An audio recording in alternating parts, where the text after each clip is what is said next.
All right, today I get to meet with Marcus Hughes, and Marcus and I have known each other for about a year.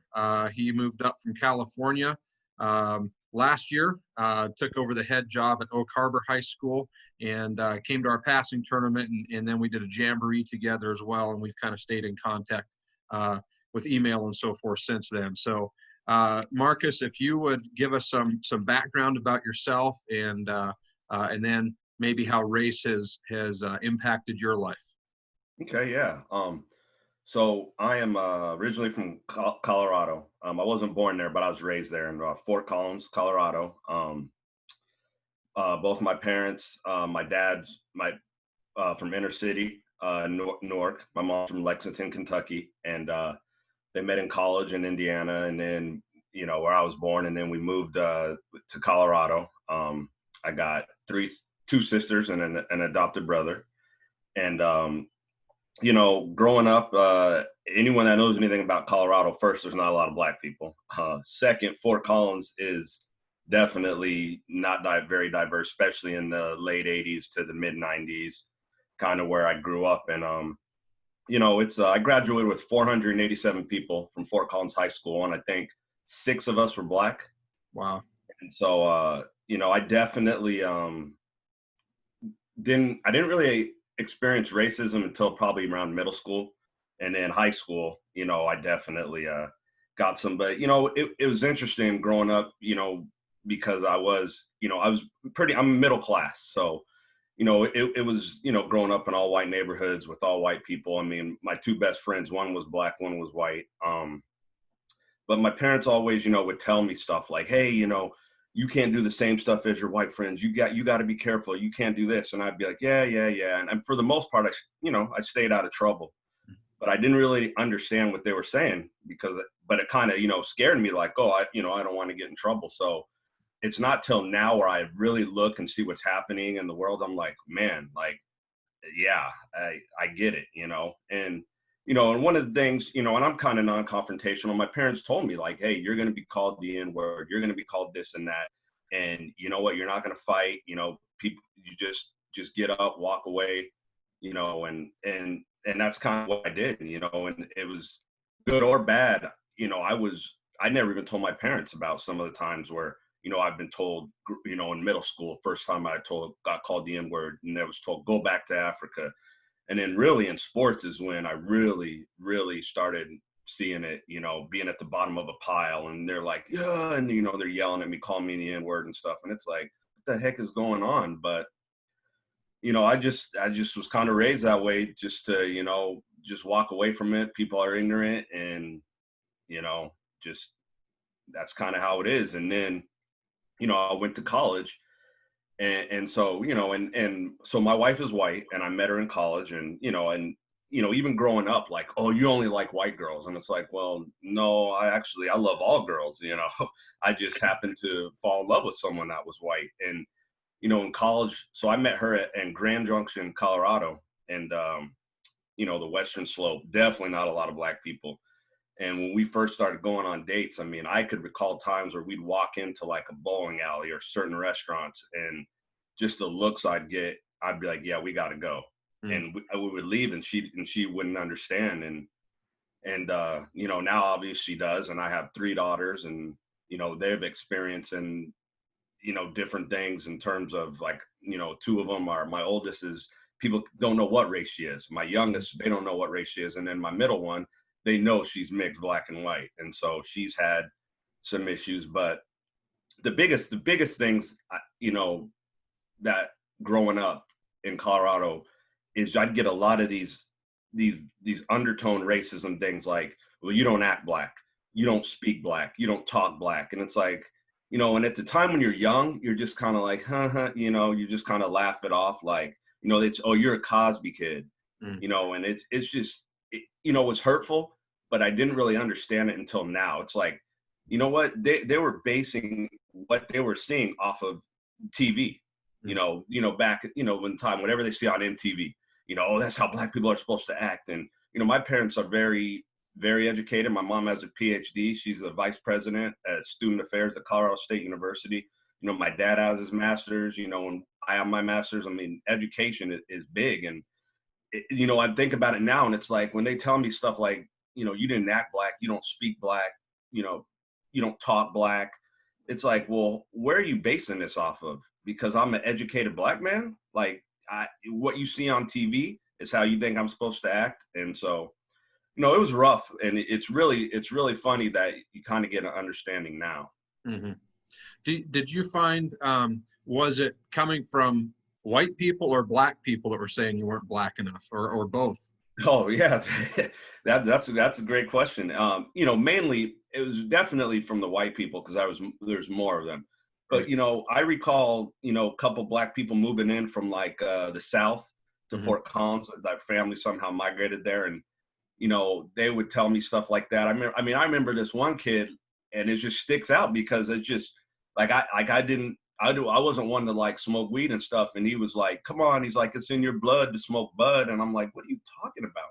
Mm-hmm. You know, and so, you know, I get it a little bit from them, you know, but um mainly from the white people. And then, but ironically, you know, my middle daughter got it from a black person for the first time ever this year, you know, at Oak Harbor High School. Mm-hmm. And so she was pretty upset. So that was a tough conversation, you know, that I had to have with her.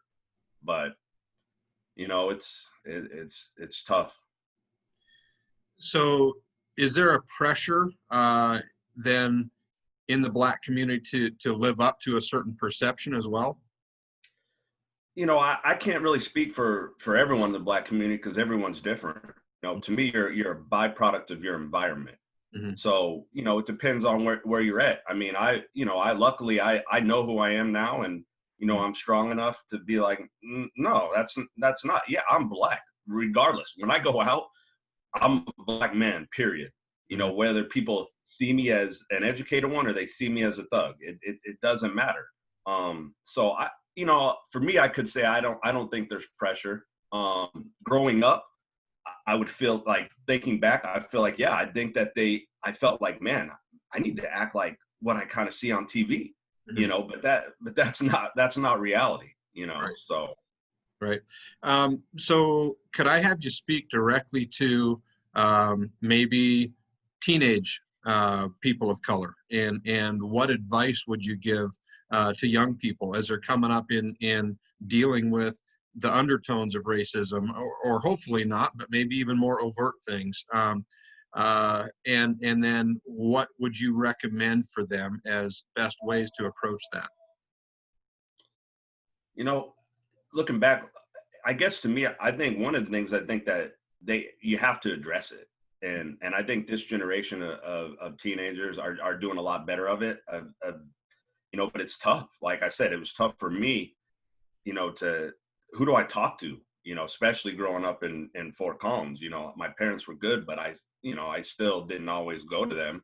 And then when I did, they gave me excellent advice. But you know, I think that they need to address it head on. You know, with like someone told my daughter, like, well, you know, you're whitewashed. You Mm-hmm. know, and it's like, and she just took it and was upset and came home. And you know, I wanted I said, you need to go out and call her out. You know, ask her, well, what does that mean? Mm-hmm. You know, because to me, that's, you know, that's why I said, like, when people say you don't talk black or act black, well, hold on, what is that? Can you explain to me what that is? Mm-hmm. So first, I think that, you know, they need to acknowledge it, and then I also think they need to talk to someone, whether it's their parents, whether it's another person that they can relate to say, you know, are you having these issues? And they don't want to keep it in, and I think that's something that, you know, as society, we need to do a better job of. So, Mm-hmm. and that's why you're having these conversations now, you know, Right. because I'll be honest with you, I don't really talk about this stuff. And when you sent me the email, I was like, you know, and I kind of talked to my parents, and they were like, yeah, they're like, you should do it. And I was like, you know what, you're right, I should, because it's been uncomfortable for me to talk about. So that's why we need to talk about it. Yeah. Yeah. Yeah. And I didn't want to touch it with a 10-foot pole at first either, you know, but Yeah. I think the more understanding that we can have, I think the better it's going to be. And hopefully these videos will be a resource for people for sure. So, so what role would you say the education system has in helping to lessen the racial divide?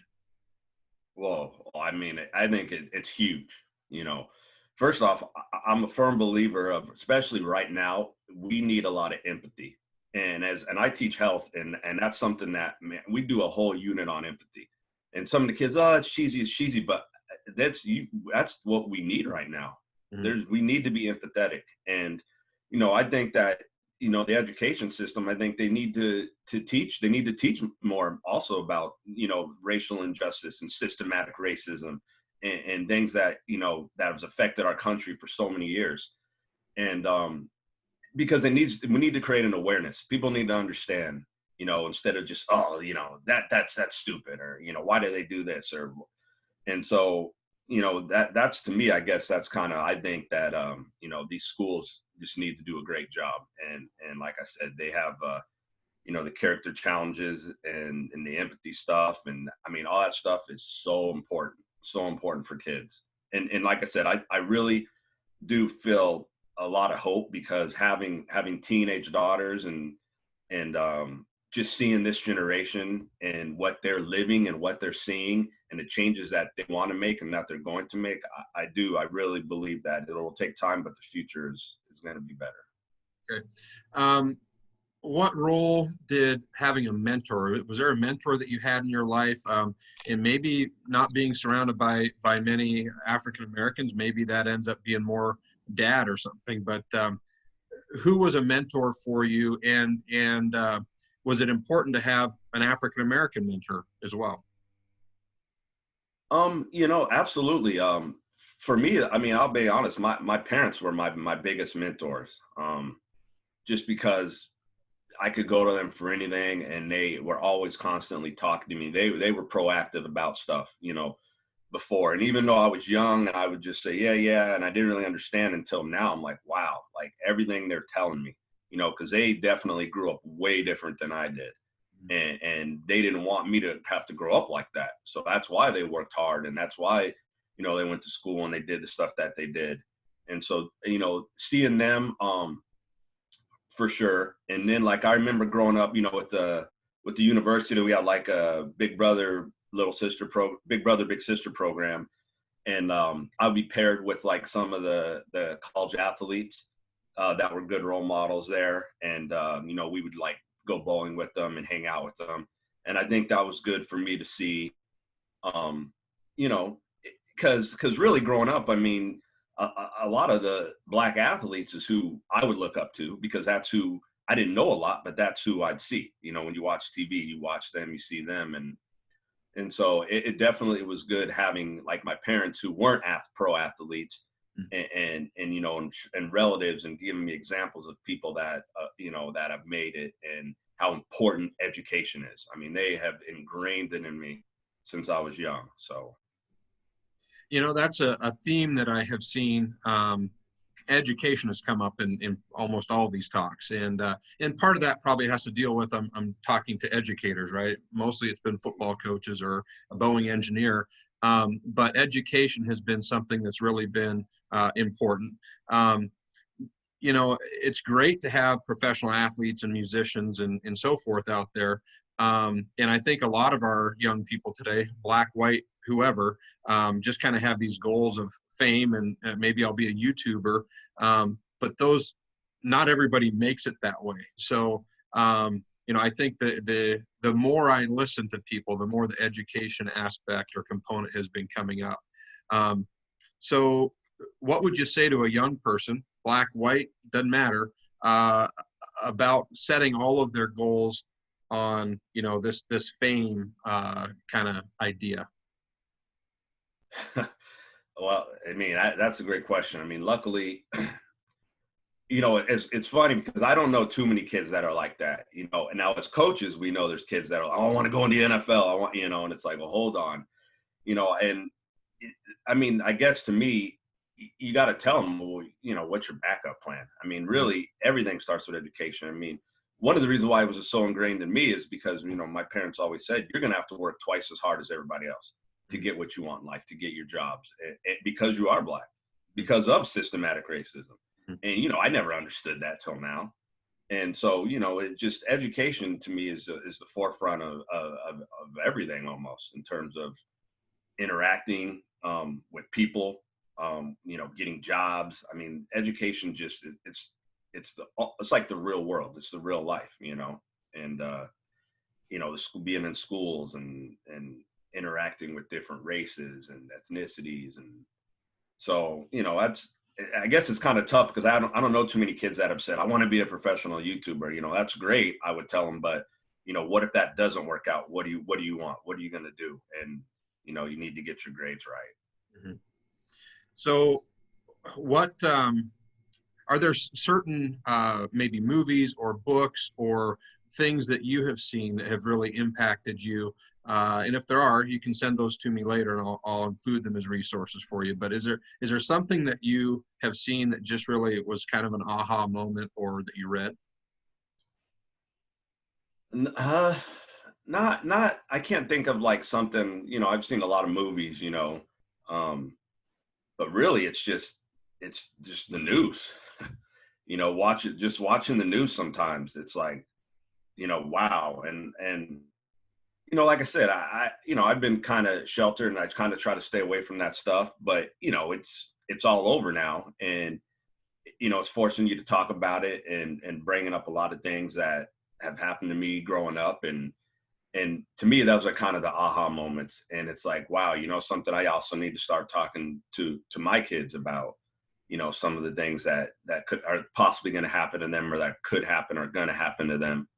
So there's not like necessarily a book or movie that really was like an aha moment. I mean, to be honest, when you're young, any of like The Color Purple, any of the slavery movies, like that was like, it's so sad. Like, and it's weird because of my kids, like, I don't even want to show it to them sometimes, because they're just, I have 3 daughters, and they're just in tears. Like, I can't believe this happened. I can't believe people acted like this. And, and it's tough. So, but there's not like anything I think that was really shocking to me. Mm-hmm. So if the things from then were so shocking, do you feel like as a nation we have gotten better? And where have we gotten to, and where do we need to get to? Obviously, I think we've gotten somewhat better. When you look back to the 60s, the 70s, I mean, it's a gradual process. I mean, where do we need to get to? That's a tough question. I mean, I don't know. I mean, it's, racism's alive and well, and I personally don't ever see it ever going away. Like the people are going to stereotype. There's going to be, I mean, that's just the world that we live in now. What are we going to do to combat it and make it better? And I think that we're seeing changes now. But that's a really good question. Where do we want to see it? I really can't answer that. I just want improvement, Right. Yeah. Moving in the right direction. And like you, I don't know that we can ever completely eradicate it. I think there's always going to be people who are ignorant or just choose to believe a certain way. But the way that we can, I think these kind of things where we can just get to know each other as people, right? Should eliminate a lot of people's maybe fears or just questions or whatever. But what would you say if there was 1 or 2 things you would like to see done, whether it's from the education system, legislatures, local communities, or churches, or whoever? What are some things that you would like to see done? Well, I guess really, I think that what I like to see done is these being addressed, having conversations like these. When things come up, like, hold on, let's talk about this. Why did this happen? How can we prevent this from happening? I don't think there's anything like concrete that I want to see them say, hey, this is how it's going to be. I mean, one thing that I'm kind of big on that I guess is, the whole N-word thing. Like, I just feel like, and I get why, I can understand why in the Black community, some, Black people say it to each other, but I was always raised that it's an ugly word. Nobody should say it. And one of the things I think schools need to put a stop to the word period. Mm-hmm. And I think that whether you're black, whether you're whatever race you are, if that word is heard in the hallway, in the school, on the practice field, anywhere, it's an automatic suspension. Mm-hmm. I mean, I think that you say, you know what, you're out for 2 days. Yeah. And I think that we need to stop that. We need to stop with, I mean, school's hard, it's hard enough for kids, and they're saying this and they're saying that, and the stuff they say to the LGBTQ kids and all that stuff. I think that needs harsh punishment where it's known and it's just set. No matter what, you're out. And for education, maybe that's just something small, but it's just something that I wouldn't mind seeing, just because I feel like that's such a big topic in a lot of schools and a lot of people and sports programs, and Yeah, so. I think that word to me, and I don't fully get it, obviously, as a white man, but as I try and wrap my head around it, and I know some people will say, hey, we're empowering ourselves to be able to use this, and we use it in a different way, but to me, I'd love to see the word just eradicated, right? Like, just let's get it out. Maybe you see it in history, you learn about the word in what it was used for.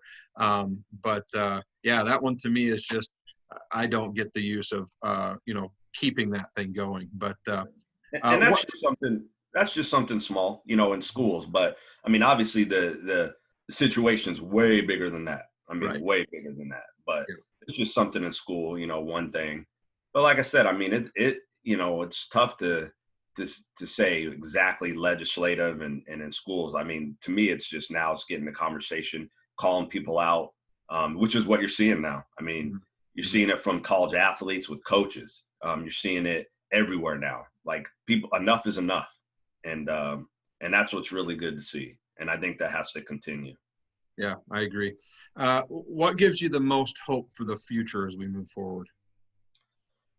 Oh, definitely the kids, the younger generation that's coming up. I mean, you just see it now, just even now. I mean, and you see it as a teacher, the stuff that these kids are doing and saying and accepting, it's way different than we were growing up.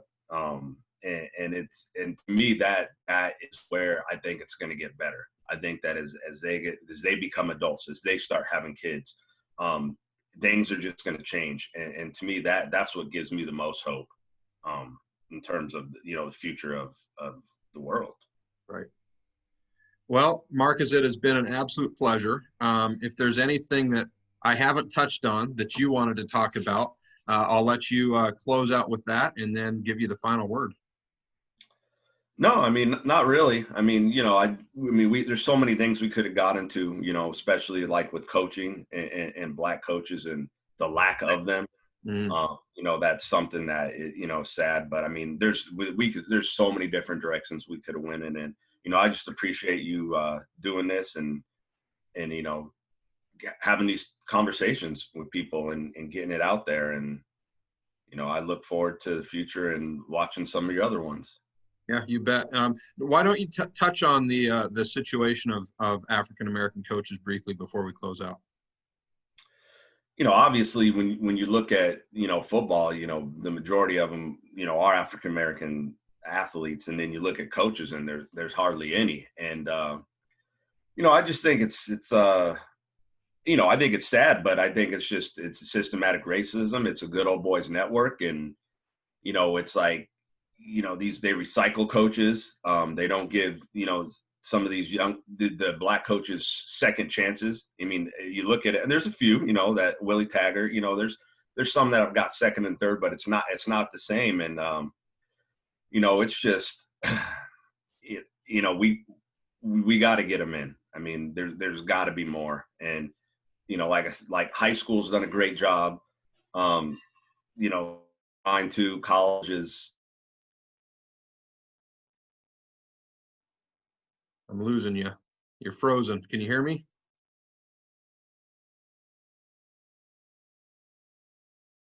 Oh, I think we lost you. You hear me? Yep, I got you again. Oh, Bill with the Pittsburgh Steelers 2 summers ago, and I mean it was just unbelievable to be around like Mike Tomlin and his staff, and it was I mean it was a great experience just to be around such a role model for me, just a great African American coach and his staff, and you see that and you're like, wow, like I'm surprised there's not more of this, but there's not. And it's I don't know what the answer is. I mean, I know what the answer is, and it starts with the presidents and the ADs and the coaches, taking chances and getting to know these guys, and it's tough. Right now I'm talking to some of my coaches black coaches who coach at Division I schools and stuff, and they talk about, well, like it's almost like it's hard for them to say stuff, to call coach, because they feel like, what, I could get blackballed. I'll be fired. I can never get a job again. And it's sad when you think about that. And it's, but I think I'm thinking, hopefully that's going to start to change as well as we move forward.